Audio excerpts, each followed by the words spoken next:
Hello and welcome to the 5 minutes to pass your exam for financial management. The expectation at this stage is application and analysis. These requirements are the way you need to communicate and apply your knowledge in the exam. There are a list of verbs that you need to ensure you apply the appropriate response to in your exam question. When presented with an exam question, you shall have an easy process on how to convert this into an answer that will get at least 50% of the marks. My suggestion would be 1. Read the question carefully. Take your time in thinking about an approach and solution. If you start writing too quickly, you will miss key points and marks. And remember, answer the question asked. 2. Cover the whole syllabus, but concentrate on the key areas that I discuss later. 3. Make sure you apply the solution to the scenario. A good way of doing this is making sure that each recommendation or suggestion you make can be tied into an issue identified or highlighted in the case study. If not, it is not relevant to the solution. And 4. Pay careful attention to the requirements. There may be more than one action required to be completed. It is important to know what you are facing when going into your exam. This is a 3-hour 10-minute exam with the first 10 minutes allocated to reading the CBE instructions. All questions are compulsory, so planning and time management are vital throughout the exam.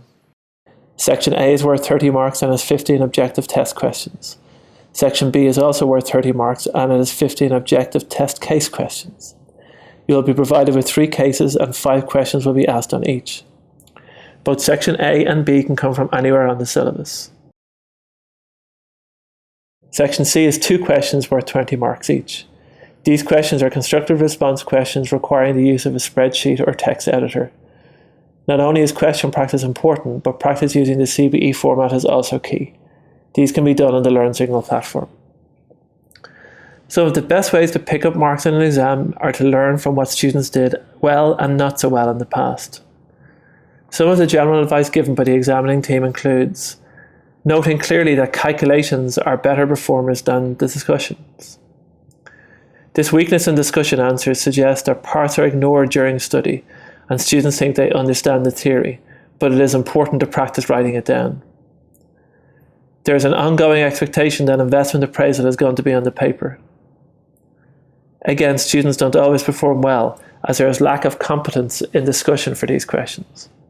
And there's no evidence of students looking at the examiner reports to guide what you should be done better by students going forward. Make sure to look at this video on your LearnSignal course page. I will now take you through specific advice and feedback given by the examining team over the 4 sittings in 2018. Take note of this advice and apply the learnings to all questions, and not just those specific areas the questions refer to. Firstly, we look at tin company. Calculation errors in answers to tin company evidence weak knowledge of the statement of profit and loss. Assessing the effect of finance sources on financial position, not to the appropriate level for this exam. Students need to increase their knowledge of rights issue, and there appears to be confusion relating to Islamic finance. For Melanie Company, there is investment appraisal calculations linked to leasing, various versus buying, and to asset replacement decisions. Some basic errors appeared, such as including interest payments and using the wrong discount rate, while some candidates lacked knowledge of the equivalent annual cost method.